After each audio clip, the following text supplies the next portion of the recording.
Hello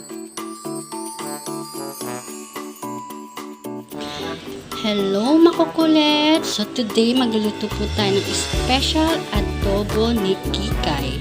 So ang ating ingredients po, chicken, potato, onion, garlic, egg, oyster sauce, pineapple leaf, sugar, water, and konting pepper. Siyempre, hindi mawawala ang ating soy sauce at vinegar sa ating adobo. So, ito po siya. Ayan. So, guys, nagpainit na ako ng mantika dito sa kawali. Para igisa natin yung sibuyas at bawang. So, guys, ilalagay na po natin ang bawang. Ayan. Haluin lang po natin. Hintay natin po sa brown po. Brown talaga.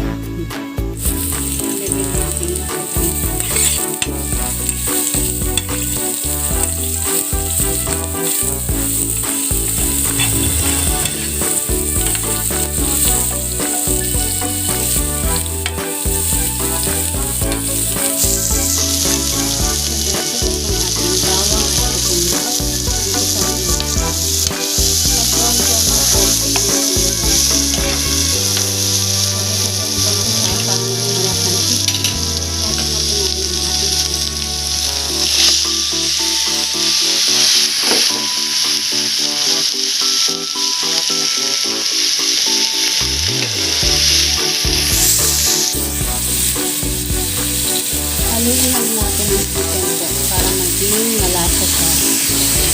So, hintayin natin siya maging brown. Dito sa ating chicken. So, parang piniprito po natin yung chicken sa mantika.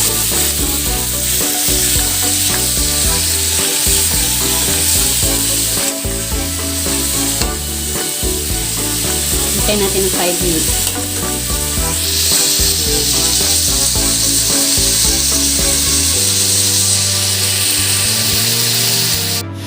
Okay na po yung chicken. Medyo na siya, brown. Pwede na natin ilagay yung toyo and suka. Then, konting tubig.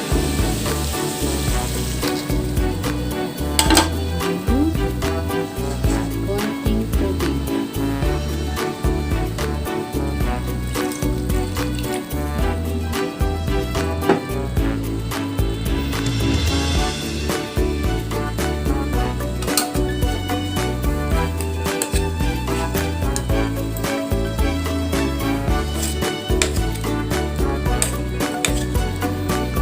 Naamoy ko na siya, guys. Ang sarap ng amoy.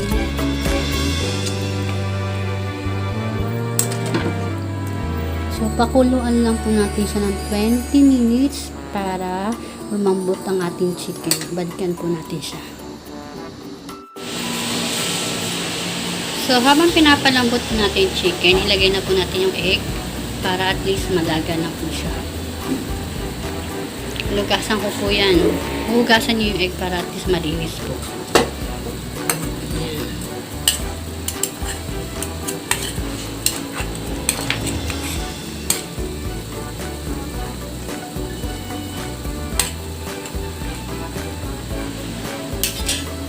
Then, pwede na rin natin ilagay ang ating patatas.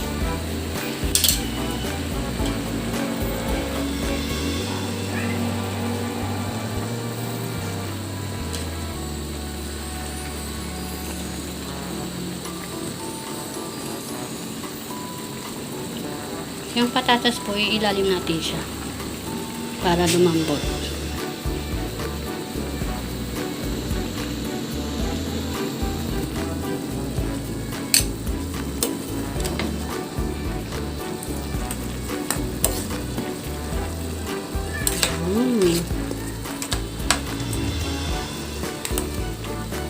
Special adobo ni Kikay. Naamoy ko na yung pagka-adobo niya. So, since na mahilig nga ako diba sa spicy guys, lalagyan din natin siya ng sili dito. Pagpaluto na po siya. Okay? So, wait natin ng 10 minutes. Takpan po muna natin siya.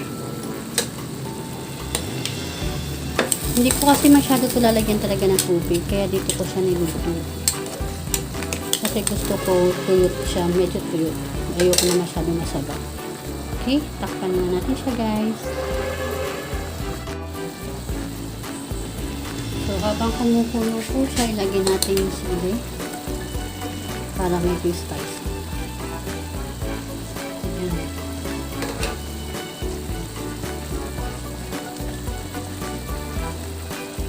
And ilagay natin yung konting pepper.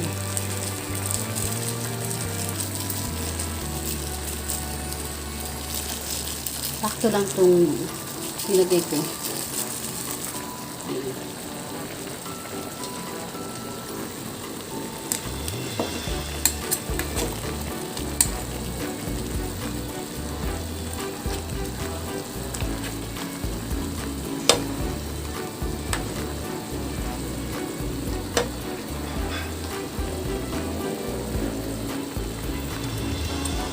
Amoy na yung adobo natin. Sarap.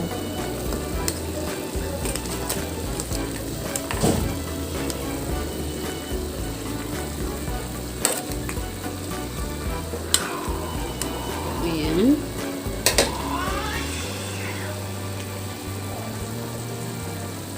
Hinalang natin yung apoy.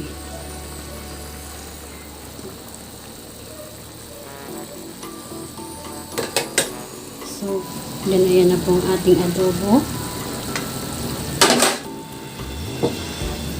Lagyan po natin siya ng konting asukal. Gusto kasi medyo manamis na piece siya ng spicy. Isa pa. Try nyo rin to guys.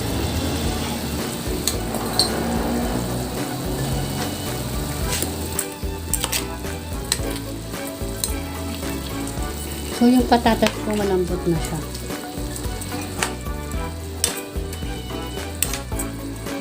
Ayan po, malambot na yung patatas.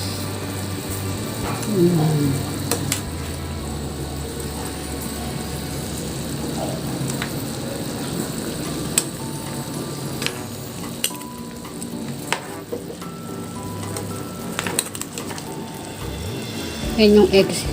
Ayan, luto na rin siya kasi nawarak na.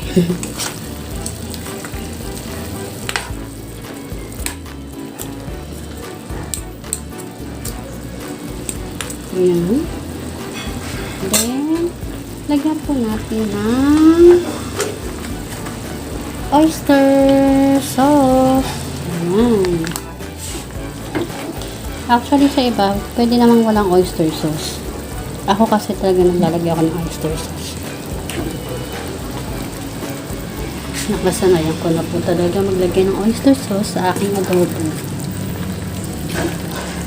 Pampalasa rin po siya.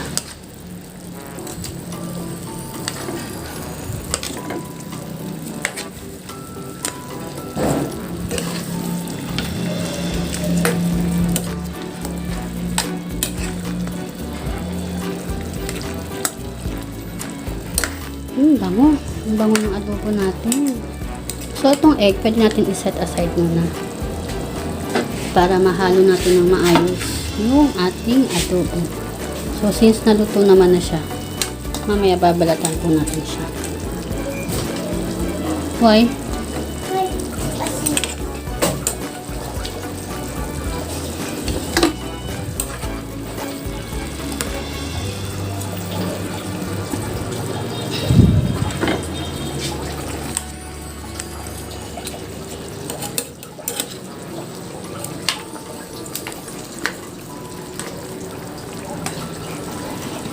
Tikman ko nga.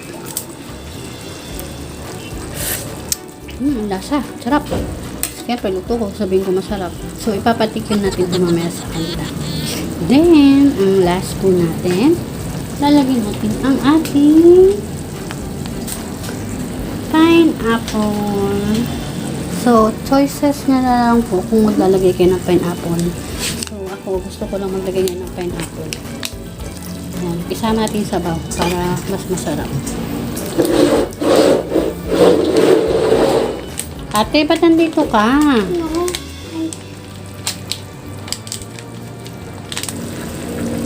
So guys, ayan, nailagay ko na yung pineapple. So, depende sa inyo kung gusto niyo pong lagyan ng pineapple yung adobo. So, sa akin kasi, mas gusto ko yung may pineapple tsaka patatas. Ayan, ang gastos, diba, magluto.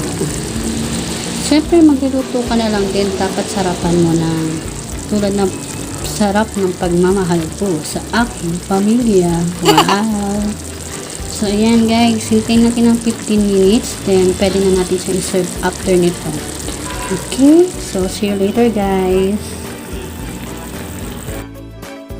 A few moments later. So guys, ito po ang ating adobo ala Kikay, special spicy adobo. Wow!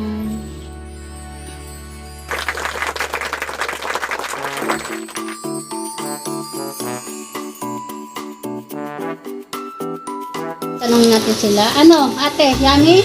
Puso mo. Yummy? Dito, ano, yummy? Yummy. Very good si mami, no? Are you sure, yummy? Perfect? Ate? Perfect? Please, sayo na. Bye-bye na. Please, like. Sayo mo, please. Like. And subscribe. Team. Team.